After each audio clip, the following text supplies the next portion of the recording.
Tala Fou le whaapoponga mo Tala Fou mai lisi ufonga le laumua mo le so valu Januari lua felua lima. Ua wala au le vaenga whaopwhaia le leipa, ina ia trai whaopopo le taimi whaatapula aina mo finangalo whaalia I winga I le pili o le Treaty Principles, le ai whaaulu atu I lunga upenga of sota inga, ona o li poti winga I whaafitauli na whianga I matangata, I lunga o le upenga ta whailangi na ua whaaulu lato finangalo whaalia, I le aso muli, na li poti ele leiti o New Zealand I whaamatala ngani si o le atunu o, na whaaulu lato finangalo whaalia po submission se winga I le pili, I le po le aso ngafua male solua e whaapea na iaini mea sisepo ni whaale tono I le te konolosi au whaaulo atu o lato finangalo tusia o le taimi whaangata inai finangalo umai fia whao o atu po o submissions e alatu ilunga upenga of sota inga o le toi tasi le minuta I le sefuluma le lua le vailuanga le po le solua fito Januari peita I o le taimi whaangata ina mo pepo ua mai a ona lolomina e te tauna o atu le tūlai lima I le afiafio le so ua whao o atu I le palemene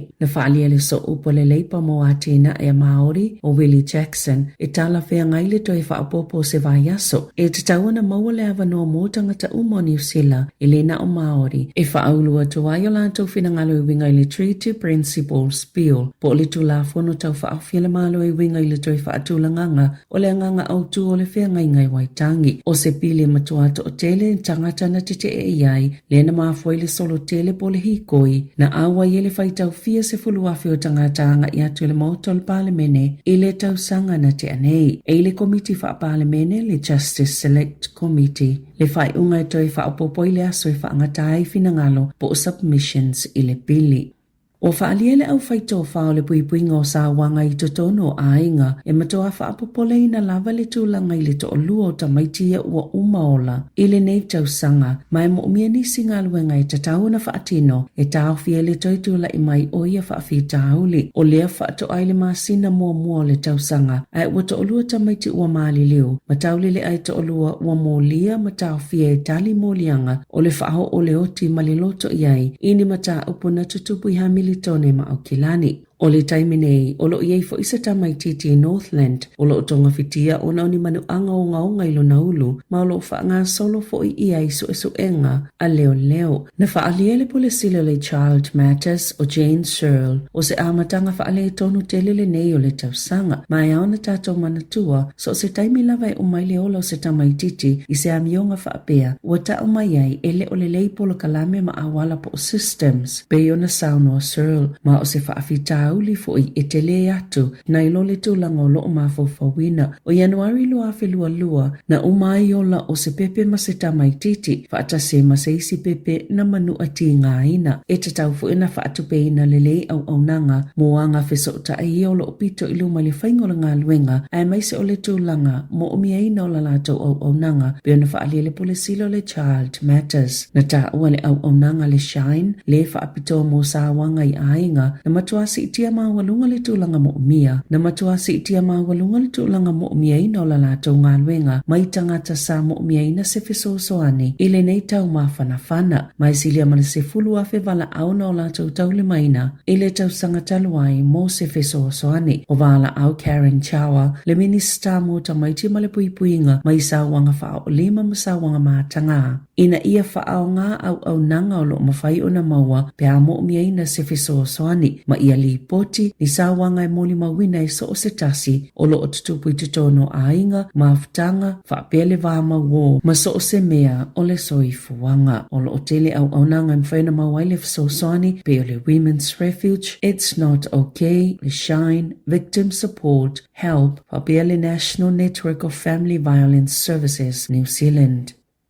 Na tutula le tina ia Macon Hunt ina ua whaate ia o iela na pile I whaafetala e tutongi I le ofisa o la fonga o nei whaapea o tupe na ova na tutongi atu ia te ia I lalo o le polokalame o le Working for Families po o tupe mo ainga ieita maiti lalo le ta isfulu valu tausanga le mātutua. Na maafuona le iloa le whaale tonu o na sāma lama se pepa whaatumu e resita laila na tamaititi mua lona winga sa le iloa le ofisa e iaila na paanga masasi sele whaatumunga o pepa o ia o se tina ele se to alua. O tusi umana ia mawaina mai le Working for Families. Sale ia se whaailo o lo ini whaamatalanga o lo misi a te ia e o lava ile resi talanga o lana tamaititi lo na lua. Na ta uele tina, na tangi na ua whailo atu le o ngā tutono Novema e ielana ai Tala Fou i whawhetala. Ai e whaangata ile asolu o te se male tutongi ngole ai Tala Fou le tausanga mua o mai ane ona whaatulanga le tongi ngolana ai Tala Fou o lana whaamatalanga e te tau ona suia le whaanga solonga le polo kalame ina ia whaamanino le lei i mātua fou po a tonu whaamatalanga ia ua lafo atu ia i lātou. Na talo sanga le tina mo whaamau ngā loa ia e ala atu i le Official Information Act lea na whaailo ai o le tausanga whaale lafonga lua whelua tolu lua whelua wha e fitu se fulu fitu afe se lau 5 se fulu tangata na ova ona tutongi atu iai tupe mo le Working for Families mai tu sale mal se lau fas full fa miliona tala sa tele lava ina ilunga atol ta ivalus full fitu afe pela talata tu lava ile se lau afe leo fa inga o tangata na ova ona tutongi atu iai tupe ata maiti i tutono tausanga ta ita se faya na mua atu na faalia ile ofisa o tupe maua polo ofisa o la fonga o ai Tala Fou ile Working for Families sa lua se lau ono full tolu te simale ono valu miliona tala ile masino Novema o pa uma ile lua se lau valu se fulu miliona tala ile masina o me peitai na matoa mawalu ngato na ilole se lau ono se fulu lua miliona tala ile masina o iulai lua fe lua se fulu.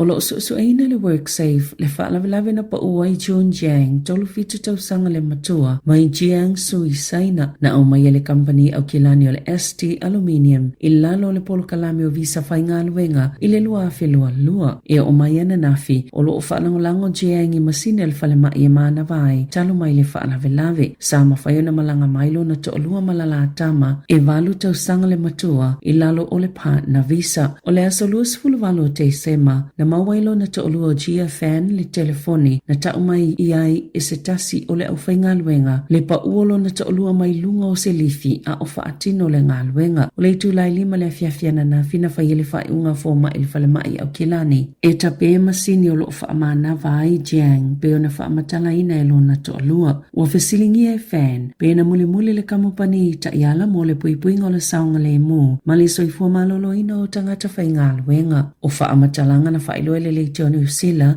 e tu sai ma whaamomonga se ta vale le whalemai ele i whaiese pūlou po ni mea whainga luenga mo le puipuinga e Chiang ele taimi na taunu ua tawaila la tau au nanga sali po tia se so upa le St. John ele ma whaiona la tau whaamaonia au ili ilinga o whaamatalanga ai oni whaafesili uma e au ona tu inatu ele WorkSafe. Ua le taliaina le talusanga David Rata Beckley o kalai estete whaatolu talusanga le matua e waweona maangalo mai le whale pui o na wa afianga e oila na whanau e to asfultasi e lua 5 talusanga o whaie Beckley le ngao i whale o loa ma isi soli tu la fono ma e se la wono se fulu tolu na molianga na whaamaonia i whaamasnonga o le masina o Februari lua afe lua wha na whaasala i le whale pui mo talusanga e lua mamasina e wha o na olo na whaaleanga ina o ni mea tautino whaia ni tau whaamata amna te whaao o le oti i se tangata, whaao 5 i se tasi o le ainga, whaatasi ai momolianga se fulu tasi o le ngaoi. Ua whaaluona tu la iluma le komite o le palola, i le masino aperila masete malua whelua wha, masate e na ina uma. E tautu la iluma le komite i le masino me, sa iei fo i taimi na muso i Beckley e awai i polo kalame, o le ola toi fuata ina, e ono whaamalo se ati lelo na tiute, o ia o le matua, pei ona li potia hai. I whawhata New Zealand, pea male se laulua se fulu ono le whai numero o tangata ua whaamawina i le taimi nei, ua maali liu mai le mafue e ono te si male valu. Sa luluina i au vai maunga o tipeti i le asoana na fi, pe una whaailoa ina le pule ngā saina, na whaaleanga ina le whaitau se lau o fale, aina luluina i fo ia ai tuwa oi. I Nepal, Bhutan, whaapea ma initia. O se tulanga whaingatafu i mo ilato waleini fale, ona o whaasolo ina malulu, ma pa uatu ilalo i fole o po le -6 degrees Celsius. Ma o walu ia fo ila atili whaatiteleina o le malulu, ma o atu ile -16 degrees Celsius i le po. O whaamaunga le US Geological Service e fitu tesima le tasi le malosi o le mafui e o lo o whaawau ngā luenga la veai.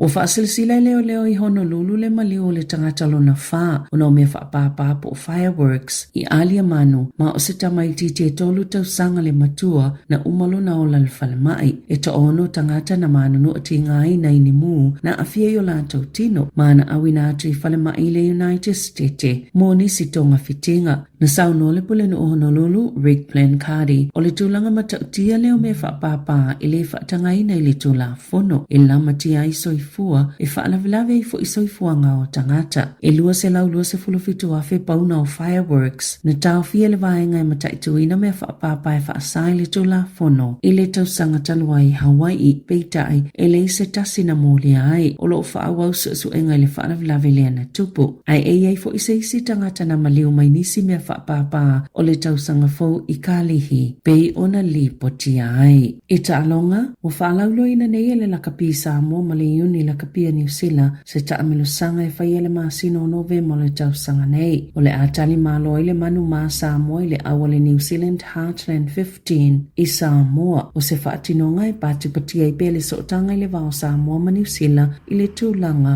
o ta alonga lakapi e lua ta alonga le a whaatino ina I le ta amelo sanga o le asolua whao Novema lua felua lima o le ata aloa I le President's 15 ma le New Zealand Heartland 15 I Apia Park a o le asoto onai valua Novema lua felua lima e ta aloa I le manu ma Sāmoa ma le New Zealand Heartland 15 I le Apia Park o le a whailoa le taimio ia ta alonga I nai masina o lumana I nei. Tala Fou ia malisi ufonga le lau moa mo le nei vaenga o le tai au.